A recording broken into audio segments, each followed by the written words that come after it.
to what episode are we at, Mark? I believe this is episode 20. Welcome back to episode 20 of Occasionally Philosophical. I'm Mark. Yeah, we had a little... Well, no, actually, you're Mark. Who the hell am I? Doug. I'm Doug. I was looking at your name and, Yeah. That's great. So, here at episode 20, while you were away on your honeymoon, you had a nice time, everything was good. I was thinking about how, I was going through our comment section, and I realized that a lot of the comments are telling me, at least, I don't know about you, but they were telling me that we had kind of drifted off our initial vector that we started the podcast with, was like examining the way that stories form and the way that we get kind of captured in them. And I noticed that a lot of the comments were kind of coming from that, okay, this is the story that I live in. Right.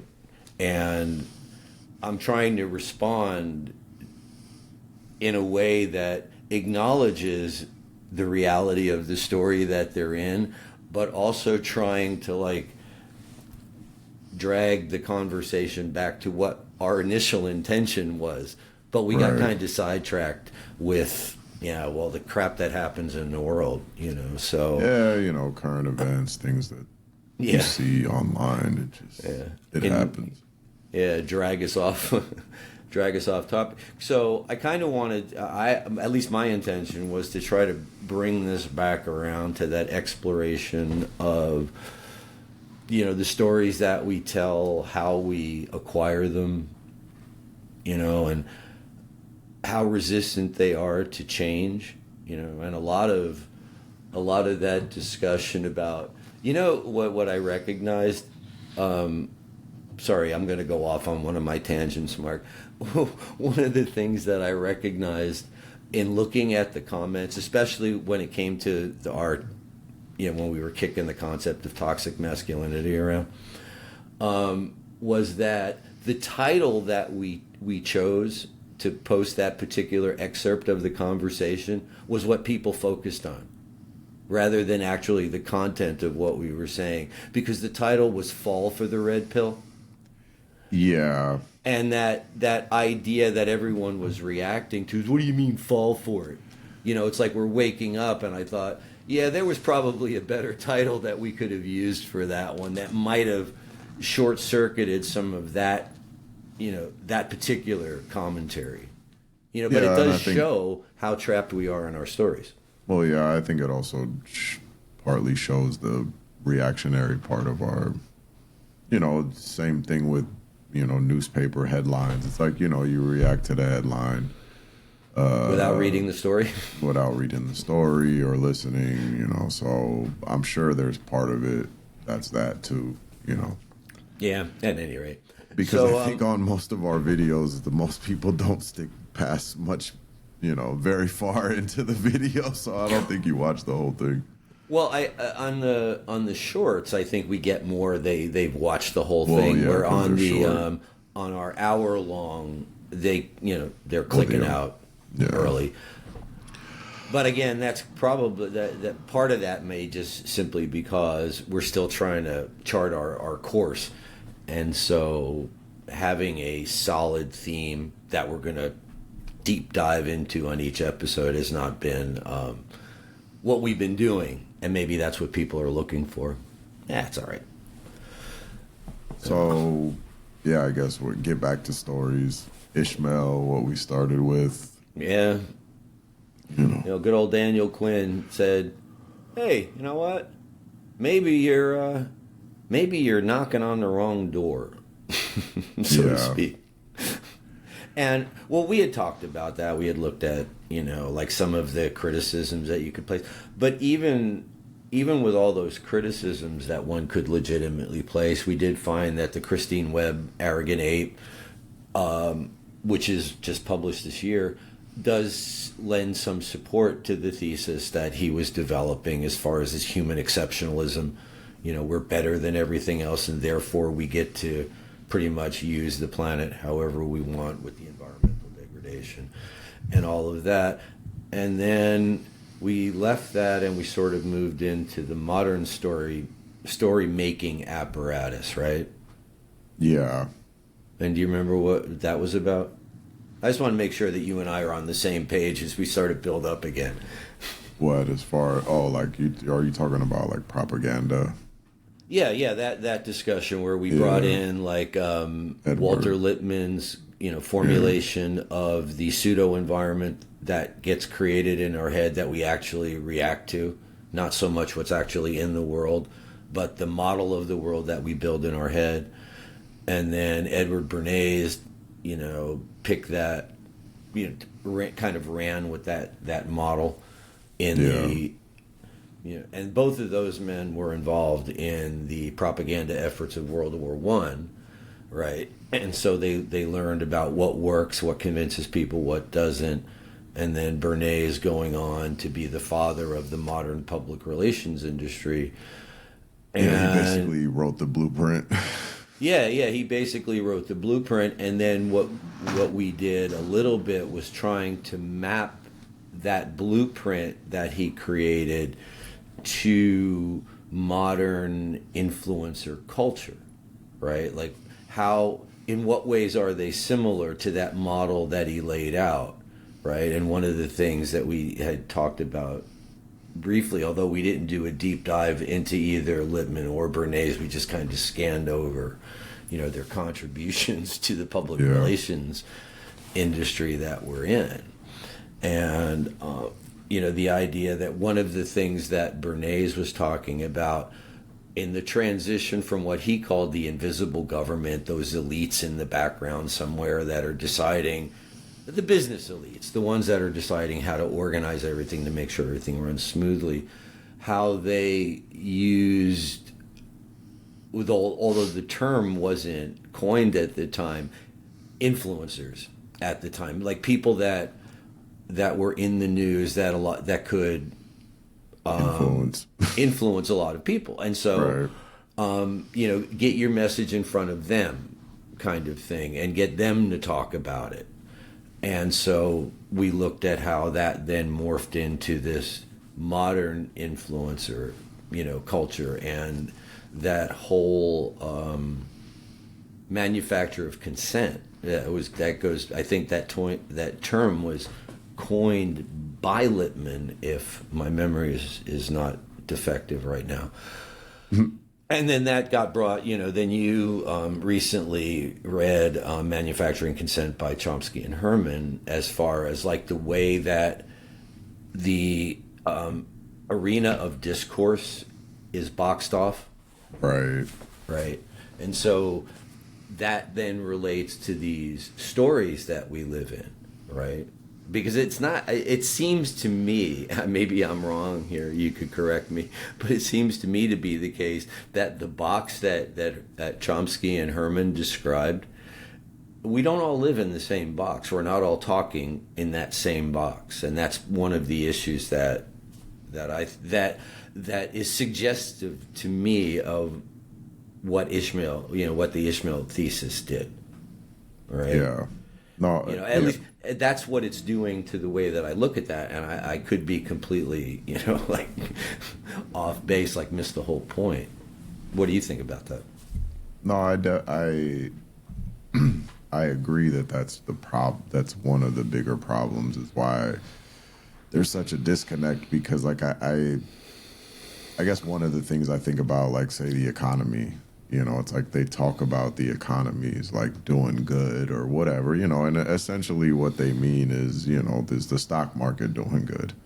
Is the Dow Jones doing good? It's like, but what a lot of people will look at is that their lived experience, and we touched on that in a previous episode, working poor, it's like you're working, I'm working hard, can't nobody tell me I'm not working hard, maybe I don't make the right decisions, whatever, like, kind of excuse you could throw out. Somebody has to work the retail jobs, right?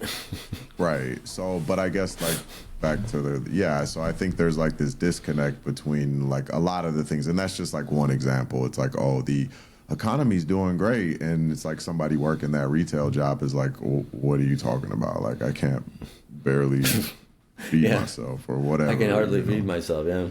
So, and So yeah, there is that box is not necessarily covering, plus it's like you also have the boxes maybe of your country, so like we here as Americans get a certain set of news, that's presented to us in a certain way, and then, but other countries, it's like, oh, well, they're getting their news presented. And now, because of the internet, like certain people have access, so you're starting to kind of see more of a crossover.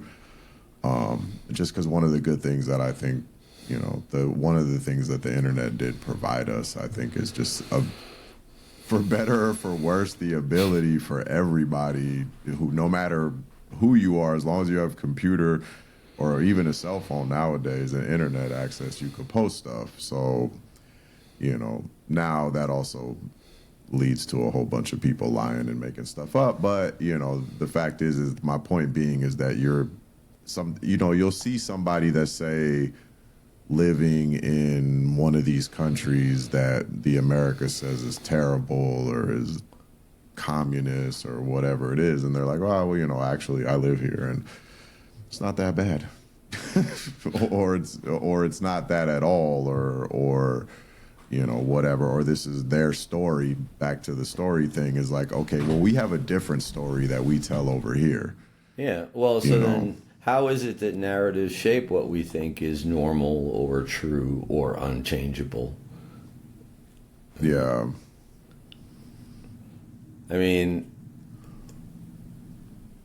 Well, I think it's a combination of, as far as where we get the stories, I mean, the culture, itself, the culture itself, whether it's your parents, the media, your friends. I mean, there's a lot of different, but then again, that's even like, those are like the kind of the smaller stories, because like the overarching story is kind of been, like to the Ishmael point, is that, you have this overarching story that we're all pretty much 90% of the planet or maybe more is living in.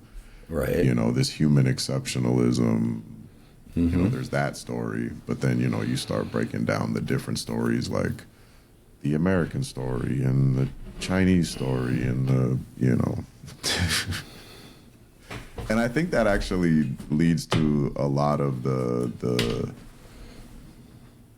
fighting that goes on the internet, is because it's like people are just trying to tell their version of their story. This is what happened to me, and then someone will be like, no, that doesn't happen. You're like, well, I mean, but it did happen. Like, I don't know, or I was there and that didn't happen like that. And it's like, well, yeah, but you weren't inside my brain and you didn't see it from my. So I think that's part of it too. The story is part of the stories are the stories we tell ourselves. Right. And and when you start looking at where those stories come from and all of that, have you like looked at it? Yeah, let me ask you this. Do you ever remember where you realized like there was a belief or a story that wasn't yours, I guess? Like we've touched on this before, challenging beliefs, but yeah, it's like there was a belief that was fed to you, I guess. Well, there's been a lot over the years, but like I think the first legitimate experience when I realized that there was something that I believed deeply, like this is true, and then the world shattered that belief, was I was just a little kid, my parents being, at least trying to do the right thing, sent us, they went to church, and, the little kids, I went to Sunday school, you sit in the Sunday school while they sat in the church and did that. And during Sunday school, we had, and I'm only, this is, I'm talking, like, this is around 1960. I was coming up on 4 years old. And there was a hurricane. We heard about it on the radio or whatever, Hurricane Donna. it was doing a lot of damage, and it was supposed to hit like New Jersey, New York. And, you know, you're a little kid, you're hearing about this, so you're like, hurricane bad, you know. And I guess maybe the day before it was supposed to hit, I don't remember, I was out in the backyard, and now you remember Grandma's house. So I was in the backyard, and I was looking over the house at the sky over there, and it was just totally gray sky, and all of a sudden I see this white cloud. It looks like a castle, and you can see blue sky through like the gate of the standard castle that you've seen in 1,000 picture books, you know. And I see it up there in the sky, and I'm absolutely convinced, because this was the picture of heaven that was in the little books that they showed us in Sunday school, right? Yeah. And so I'm absolutely convinced that I saw heaven, that everything was going to be okay, you know, blah, blah, blah. And I run in the house to tell the rest of the family, don't worry, everything's going to be fine. And they all laughed at me. Yeah. And like, you didn't see heaven, blah, blah, blah. And I'm like, well, my poor little brain is like devastated. What do you mean I didn't, you know? And I ran back outside. Come on, I'll show you. Now I go back outside. Now I'm looking up in the sky, and there's no sign of a cloud anywhere. You know, it's not like the cloud broke up or something. Like, it's just gray, no white, anything. And I scratched my head, and I was like, did I even see that? You know, but that was, even though I wouldn't have interpreted it that way at the time, that seems to me, when I think about it, going, yeah, that was the first time when I recognized that there was something that I believed that had been installed in me. It wasn't a result of my own interactions with the world. Yeah. And it made me suspicious of what adults told me. Yeah. Pretty much forever after that. Well, I think, you kind of already asked me this question, but I guess I can ask it to you. Where do you think people get, you know, most of the stories they live by? Oh, Jesus. You know, part of it is, you know, the family situation, you know, what you hear around the dinner table. You know, you're playing on the floor, your parents are talking with their friends or whatever, you hear some of that. You know, and they're telling you, and of course your mom and dad are telling you how things are. I told you how things were, at least based on my opinion when you were growing up. Right. Then, of course, you have media, whether you're listening to the radio or watching TV, or nowadays with, you know, internet and social media and everything. And the relationship between like media and culture, they're almost like the same to me. You know, it's like the culture is delivered through the media, right? Yeah, and I think it's almost like a circle. You know, the media feeds into the culture, and the culture feeds into the media. So, because it's like, well, you know, some person puts something out there that's like part of their culture, and then, you know, it spreads, and then it becomes part of the landscape, so to speak. You know, and then that, you know, it's kind of this cycle. Yeah, well, you know, and then the problem for me then is, okay, you know, like you touched on it a little while ago when you were talking about how you can go into, say, U.S. media and hear and read some stories about what a crap hole country X is. And then you can go online and on TikTok or Instagram or something like that, and you can follow a few people that actually live in that country, and those people are talking about how awesome it is to live there. Right. And so, you know, you have this disconnect in your head. You're reading your local news and you're following your local media, and they're telling you what a crap hole this place is, but yet you're watching videos of actual residents talking about how awesome it is. Yeah. And now you're like, well, how the hell do I reconcile that? Right?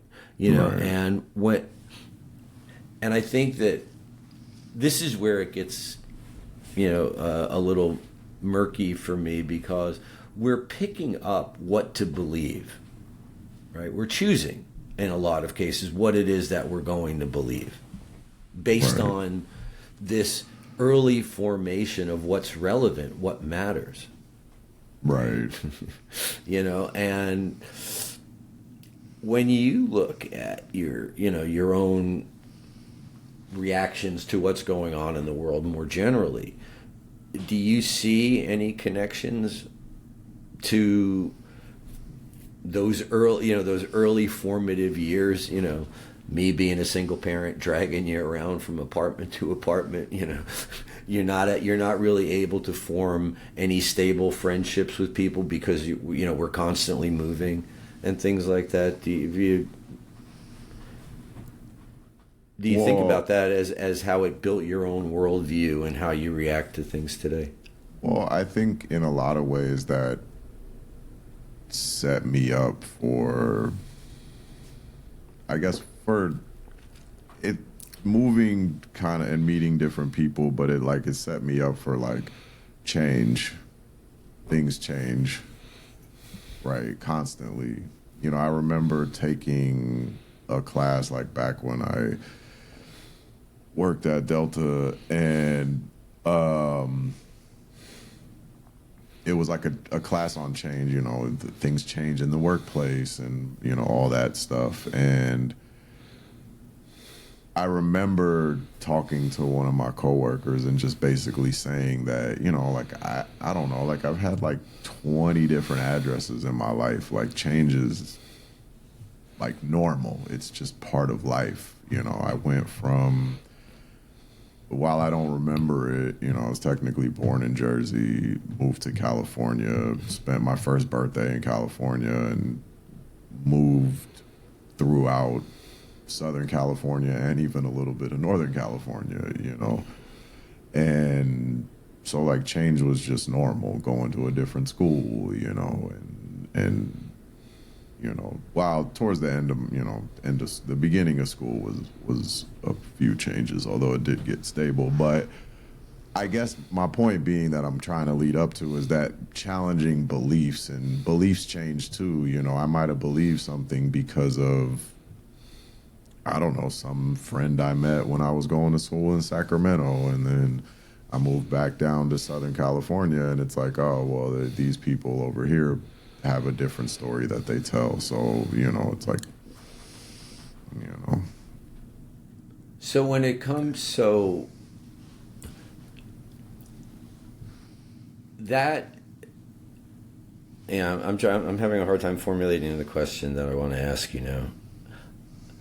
So that fluidity in moving around. So when I tossed, because I'm trying to find out like why you didn't just throw it back at me and go, yeah, Dad, this is a bunch of crap.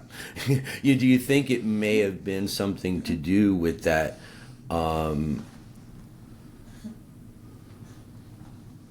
awareness of change, of like how the fluidity of life, and how different environments have their own like local story, of how things are. Do you think that might have been, whether or not you were conscious of it at the time, do you think that might have had like an impact on you?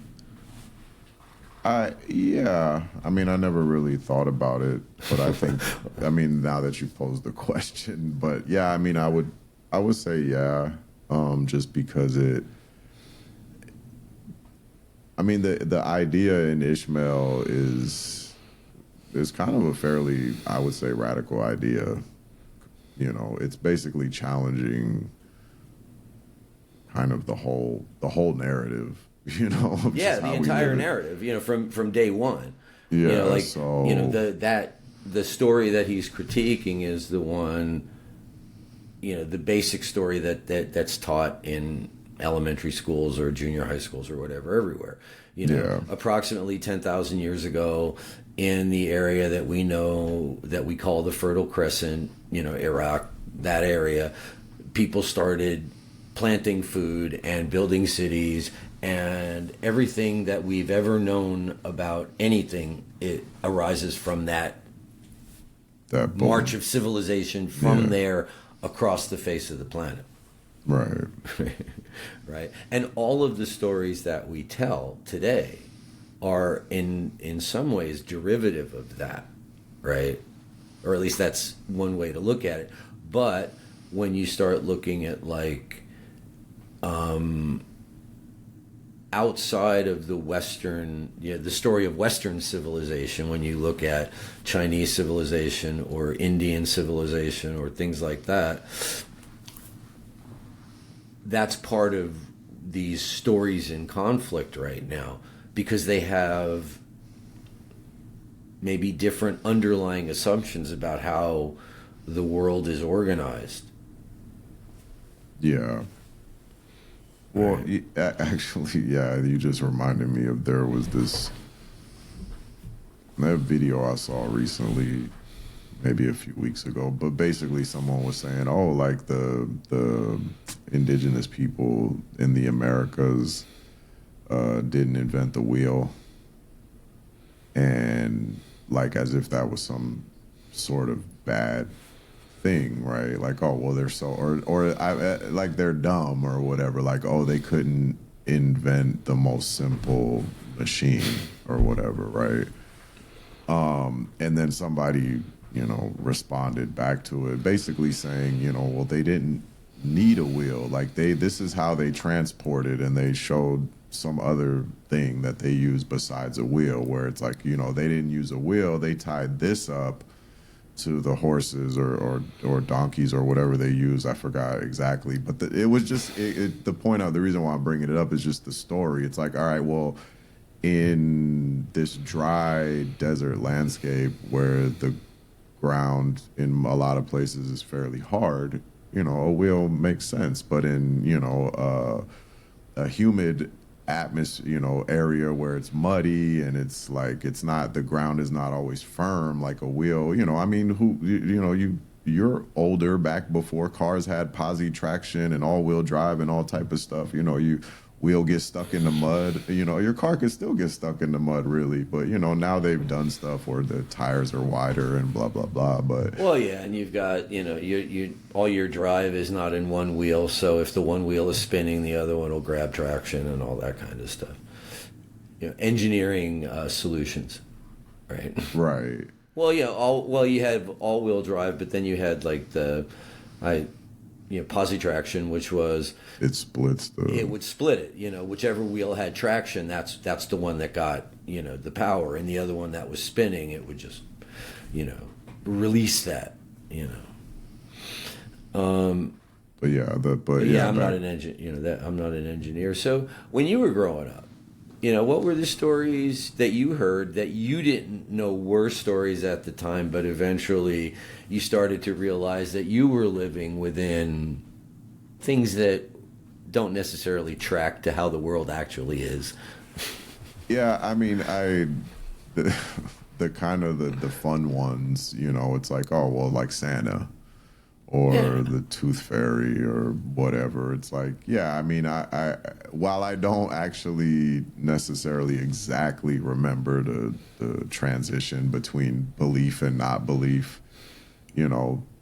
there was, a point in time where it's like, oh yeah, I thought Santa brought, I mean, actually, no, that was more my birthday thing, realizing because my birthday's so close to Christmas, it was like half my presents I got on my birthday and half of them I got on Christmas. But yeah, it's like there's those fun stories. So I think actually, I mean, if you're paying attention, at a young age, you can start realizing that, these are just stories that they tell. Like, this thing is not necessarily true. It's just kind of like, I don't know. And a lot of times if you track the origin, it was just some, no matter what the story is, whether it's Santa or the Tooth Fairy or whatever, there was like some innocent, thing back in the day, and it just grew to be this, I always had an interest, especially as a parent, when I was telling you about Santa Claus and Tooth Fairy and all this kind of stuff. I always had there was always like an internal conflict with that, because on the one hand, that's the cultural thing that you do. Everybody's talking about it, you just do it. But on the other hand, there was like this suspicion that like that breaks trust. You're lying, yeah. Because you're lying to your kids. You're telling your kids, trust me, I'm looking out for you. And meanwhile, you're telling them all these stories. Right. And one of the best resolutions that I ever heard to that dilemma was a friend of mine from a long time ago. But he said that he went to his mother when he was probably 7 or 8, around that second grade, when you first start scratching your head about the first grade, second grade, when you're like, this whole Santa Claus thing isn't like making sense. And he went to his mother, and it was like, the kids at school are saying that Santa Claus doesn't exist. And she looked at him and she goes, do you believe that he exists? And he goes, yeah. And she goes, that's good enough. Yeah. And he realized that basically it was a choice, whether he wanted to believe it or not. But and I thought now there's some emotional intelligence in a mom right there. You know, like, yeah, I'm going to tell you the truth. Yes, I have been telling you stories, but it's a good story. It's not hurting you. Yeah. And I thought, that was a good way to deal with it. And I don't remember you ever coming to me, with like your suspicions. Yeah. Dad, this Santa Claus stuff is crap. Or what are you telling me about the tooth fairy? I know you're putting a quarter under my pillow. Yeah. You never did. I don't know. It's just it's funny because when I think back on it, it almost, I don't know how most people are, but I feel like my memory from my childhood is like foggy. Like I remember instances, but it's like I don't really like necessarily remember all of it. But I guess my point being is that like I don't really remember ever believing it, I guess, is, I must have been so young when my disbeliefs kicked in that the memory just didn't form, maybe. That's or the fact that when I was so would traumatic I blocked it out. that was kind of where I was going, that when you came to the realization that these things were just stories that people were telling you, it wasn't a big traumatic thing, you know, like it wasn't like, oh my God, my dad's lying to me, he's been lying to me, it was just like, oh, okay, he was playing the game and you just moved on. Right. Yeah. It's funny too, because I was thinking like, I didn't even really, the whole story thing, telling stories, living in stories, and, I think just the whole Ishmael thing is what really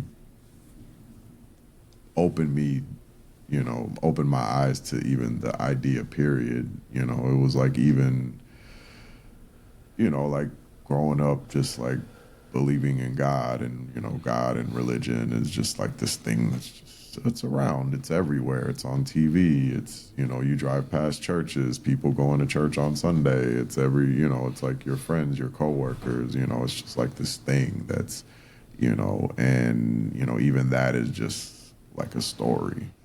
Yeah, well, it was one of the things. Fact there's so many different religions. Well, yeah, that.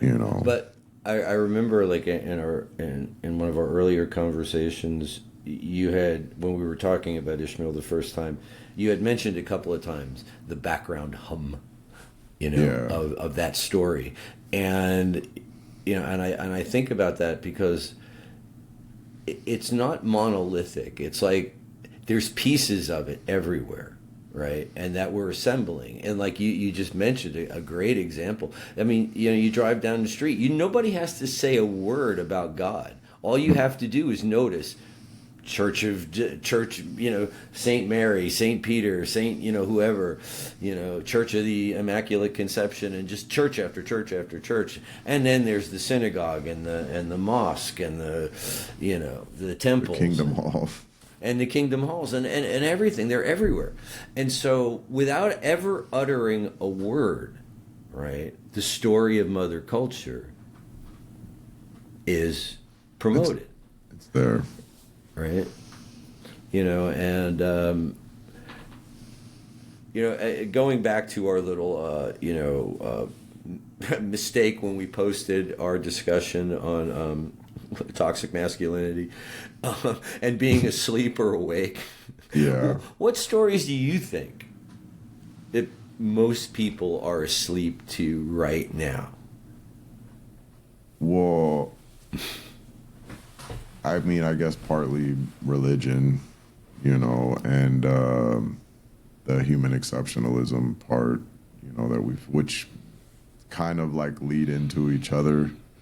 'Cause literally, I mean, at least one of the most dominant religions, Christianity, the first book, says, "Here, I made all this for you."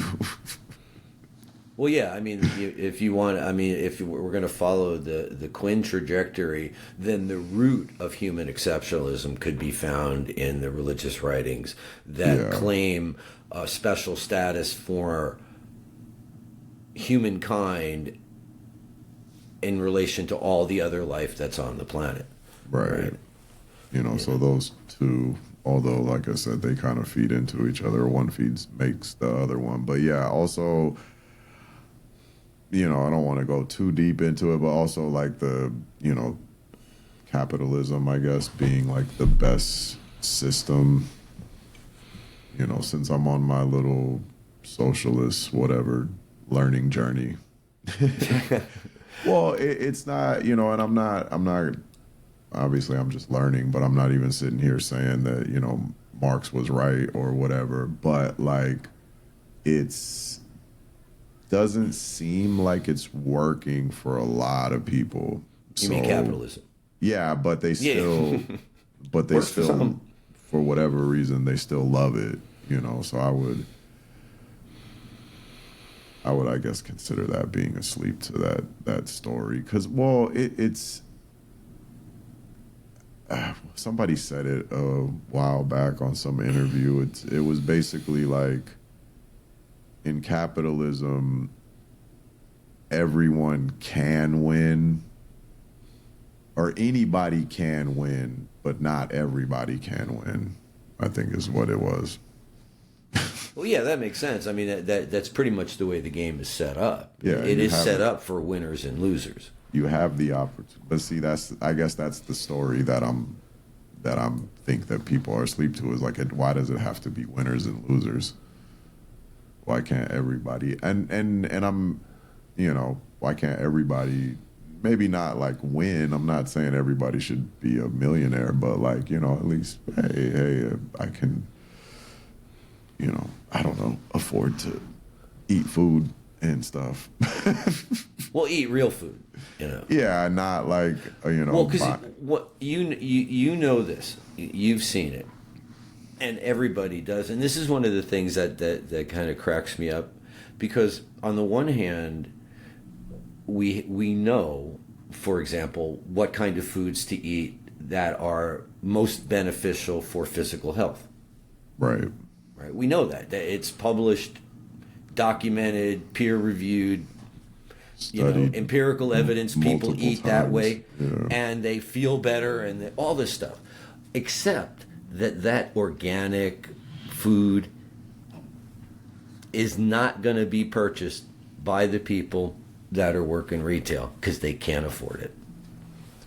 Yeah. Right. Well, a couple so things. If you're making a lot of money, you can go to Whole Foods and you can buy all the organic and the grass-fed beef and all this other stuff that's not full of chemicals and preservatives and all this junk.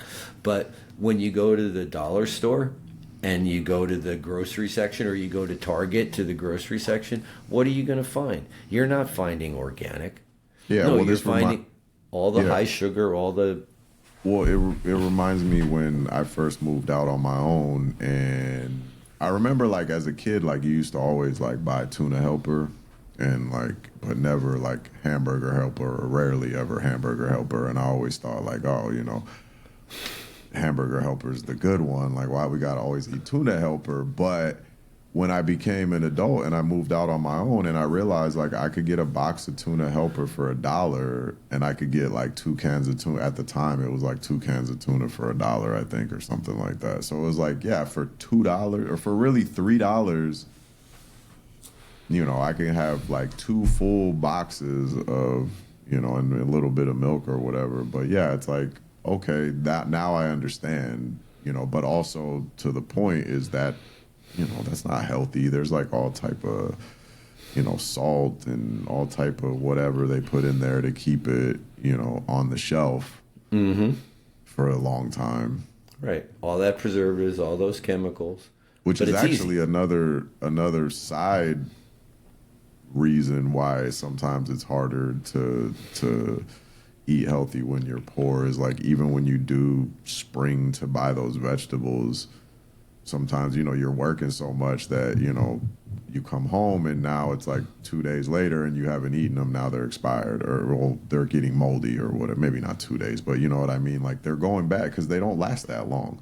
No. And if you're, and again, you know, this is part of the consequences of the speed of life that we live in. You know, you're getting home from work. You do. You say, you know what? I haven't been eating well. This time I'm going to spend most of my money in the produce section. I'm going to buy fresh fruits and fresh vegetables, and I'm even going to buy some fresh meat. I'm not going to buy the frozen, you know, stuff. Yeah. And then, but if you're coming home late, you're stuck in traffic, you're tired, it's a lot easier to just microwave something real quick, you know, wolf it down, and then, oh, okay, now it's 3 days later, and you've got some time, you got home from work at a reasonable hour where you can make dinner. Now you're pulling your fresh vegetables out, and you're realizing, not all of them, but some of them have already started to go soft. Yeah. Right? And now, so you're chopping that off and you're throwing it away. No, you still have your healthy food, but you're throwing money away. And in the back of your head, you're like, I can't afford to be throwing money away. So I'm not going to buy things that I'm going to throw away. The next time you go to the store, you're going to be like, no, I'm going to buy the stuff that'll sit on the shelf for a while. Yeah, because I can't risk. I can't risk not having time, whether it's like, you know, I had to work overtime or whatever, you know, there's a lot of different reasons, you know, it's like, maybe it's like, oh, you know what, I didn't get any overtime, but I decided to go do some Uber Eats after work so I could get some extra money or whatever it is, you know, so it's like, but yeah, so what's the question again? Oh, well, we were talking about stories that we were asleep to, you know. And it's like, well, and a lot of people look at that and, you know, I think we did a whole episode about it. It's like, you'd be like, oh, well, you know, it's just because you're lazy and you don't work hard enough. So that's like another story we tell to like justify, you know, it was like one of the notes was like, what's the difference between a belief and a story? And, you know, and we both kind of agreed that the story is what we tell to justify the belief.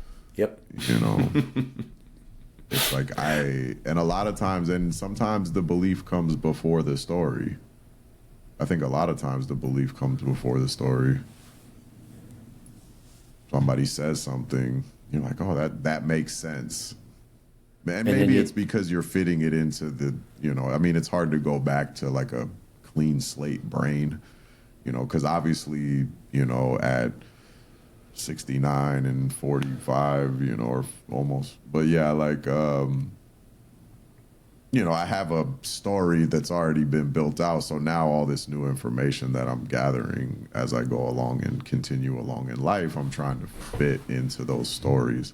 Right. And then you get into confirmation bias, right? Because you have a picture, like we all build one.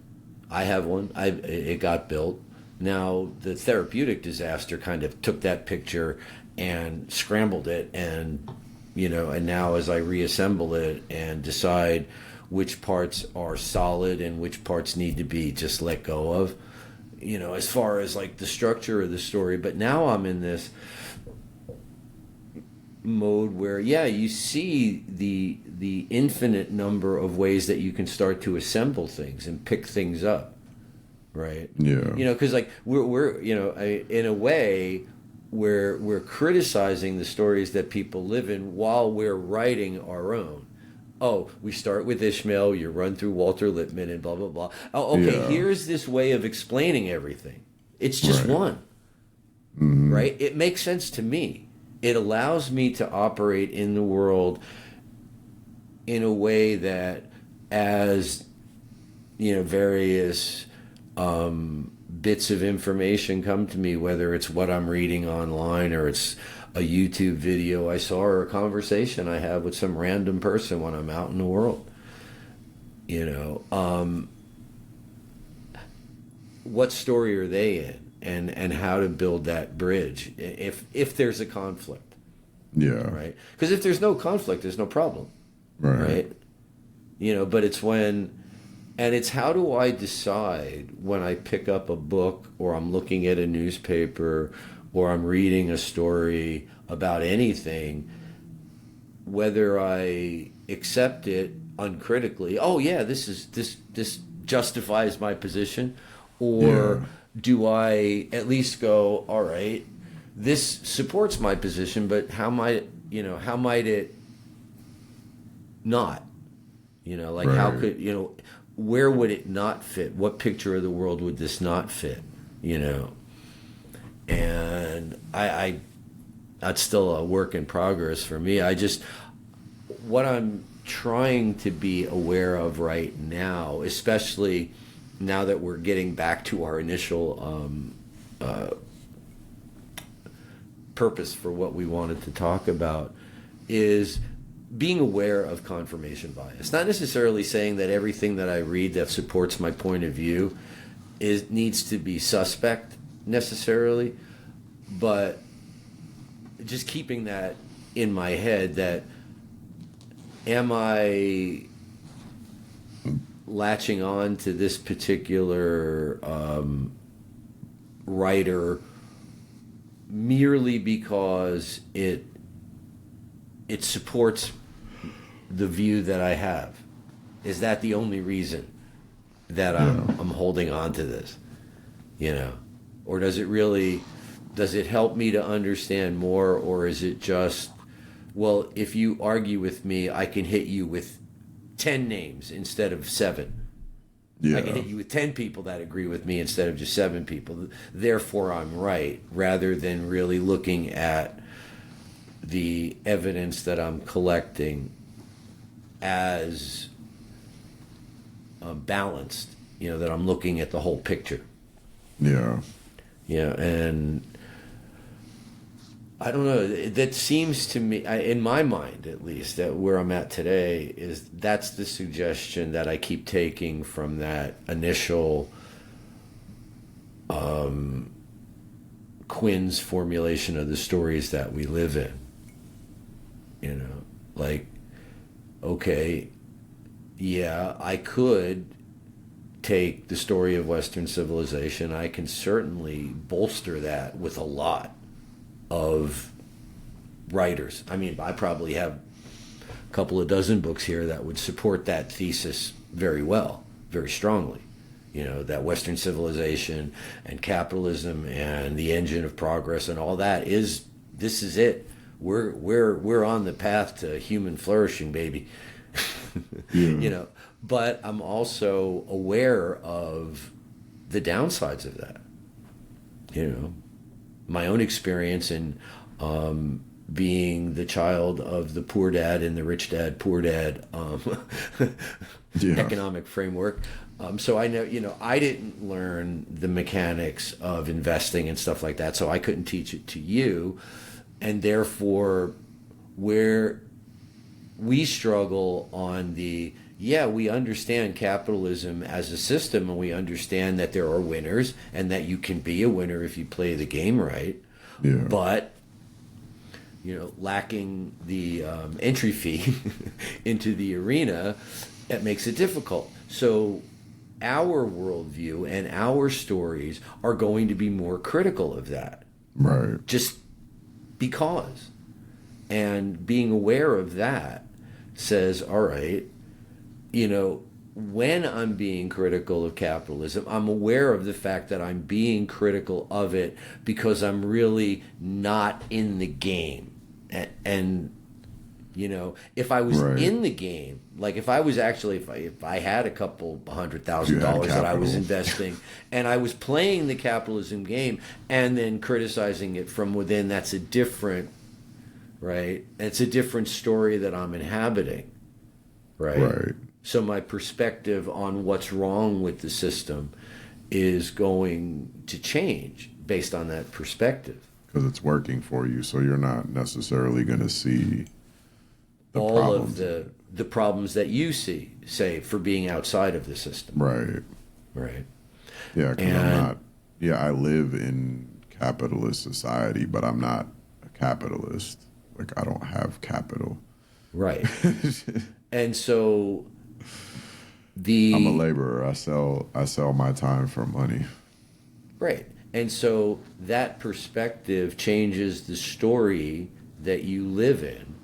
And then that story that you live in then determines, or at least partially determines, the way that I'm thinking right now, what data you're going to try to extract from the stream of data that's flying around you, right? What's relevant to you? Well, you lack capital, right? The entry fee to the capitalist game, right? The investing, buying businesses, and all that kind of stuff.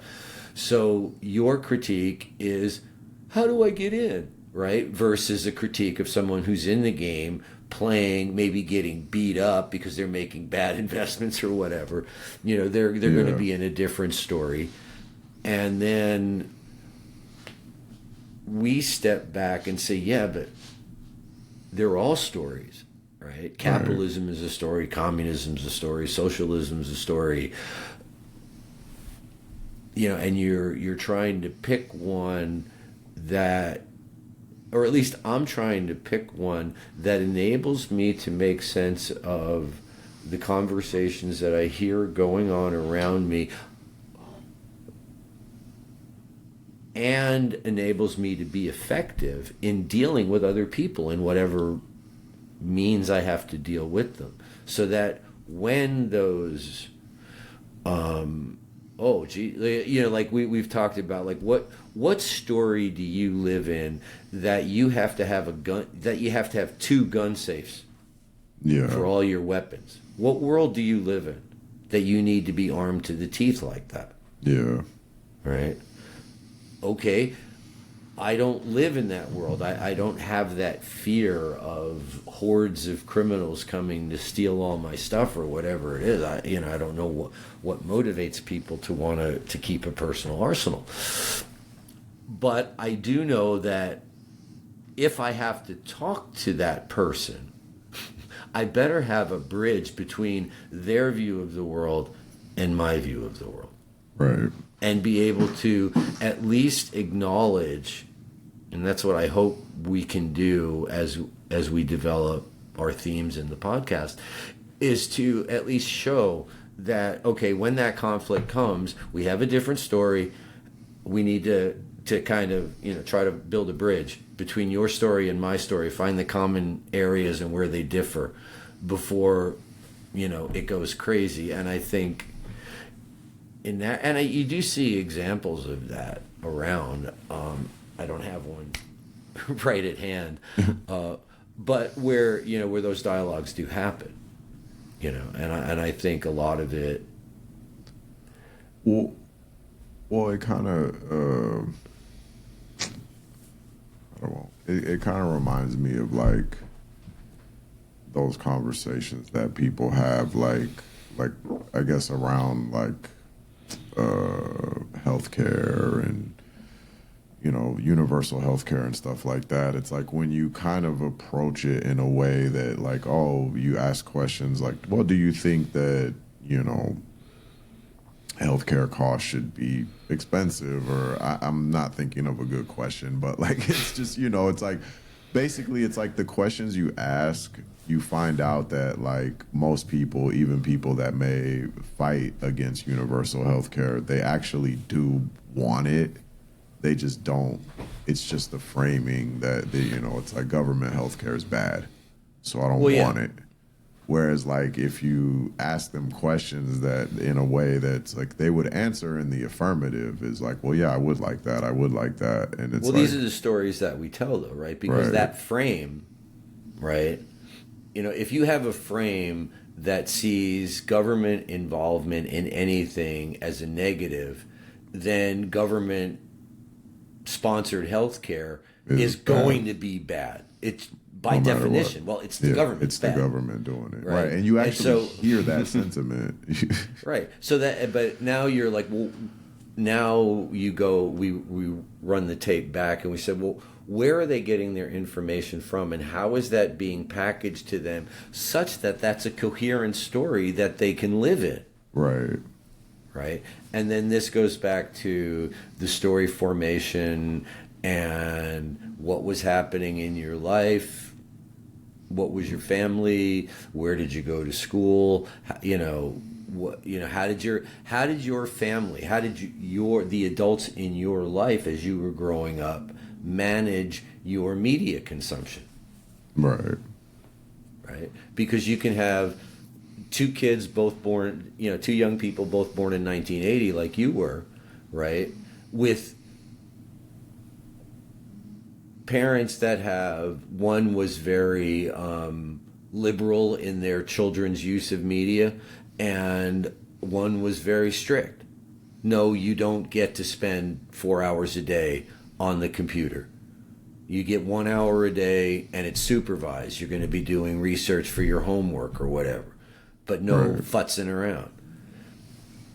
The parent, versus even something as simple as video games. Like, what kind of video games did the parent let you play? Right. Like, I didn't keep you away from, like, Street Fighter and games like that, or, first-person shooters or anything like that. I didn't see any harm in them. When I was a kid, first-person shooters were barely... Well, they weren't even a thing when you were a kid. I mean, you were playing Mario Brothers and Sega, Sonic the Hedgehog, and right.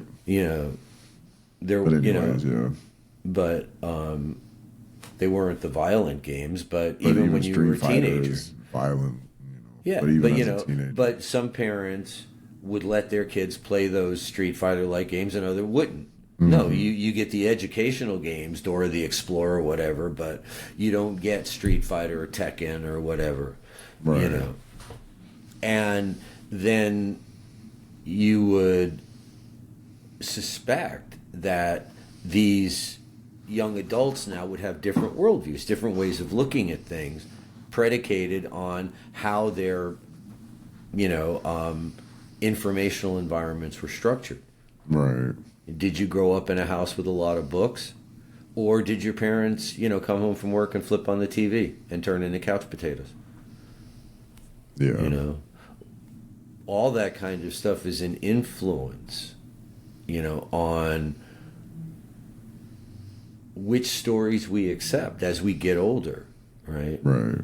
You're raised as a Christian. You go to church, Jesus, blah, blah, blah, blah. Then you go off to college, and suddenly you're meeting people that are Jews, that are Muslims, that are Buddhists, Right. And you're sitting in classes that are, showing you the development of world religions, and suddenly you go home and you're looking at your parents and you're asking them questions, and their parents are going, "Why did I send you off to college? They're ruining my kids." Right. Yeah, they're exposing me to different stories, basically. Yeah, and you see and some of the commentary that you see today is a reaction against that. Mm-hmm. Right? Like, what do you mean that the story that I've believed for the last 30 years isn't true? Right. And rather than accept the fact that, okay, you've just been living inside of a particular story that's unique to a time and a place and a set of circumstances, you think that your story is universal truth for everybody. And rather than accepting that, it's a lot easier to retreat into, I'm right, you're wrong, shut up, I'm not listening. Right. Yeah, exactly. You're not going back to college. Yeah, you're not going back to college. And I'm going to demand a refund. Right. But then, we could, we've been going for about an hour, so it's probably time to wrap up. But maybe next time we can. Well, no, I think we actually have a plan, don't we? Now we do. We have a plan now. So we're not gonna guess what we're going to talk about next time. Next time we're going to start talking about what does choice actually mean in the modern society. What are we being sold What choices do we really have? Yeah, and what choices do we really have? But we'll pick that up next time. Yeah. Anyway, I'm Doug. And I'm Mark. And this has been another episode of Occasionally Philosophical. If you hung out for all this time, please remember to click like or not like or thumbs down if you thought we were idiots. It doesn't matter to us. We just want to be engaged. Leave a comment if you'd like, but subscribe. Hit the bell notification for new episodes when and if they drop. Oh, wait. And there's something else? One last announcement. If you're really here, you're a diehard fan, so you'll accept our digital panhandling. I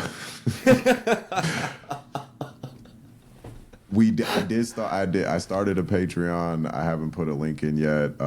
Just so, anyways, look out for the Patreon. Will be coming soon. We got to figure out tiers and stuff like that. So yes, we are now.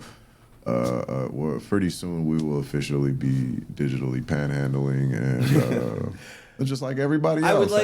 I would like to say this as opposed to panhandling, Mark. I mean, I do agree. But you know what? It's more like, what do they call that? Busking? Or, when they perform on the street? Yeah. And you just throw money in the hat? That's more, I guess it's more like that. If you appreciate the fact that we're trying to help in our own clumsy little way, throw a $1 in the bucket. Throw a dollar in the bucket on your way out the door, so we can buy a cup of coffee and keep on chatting. Yeah, actually, I don't know. Depending on if I get on it, there might be a link in this episode. Who knows? But we'll see. Who knows? Well, yeah, that's your area. I'm leaving you with all the technical stuff. All right. Anyways, thanks again. We'll see you next time. Bye now. All right.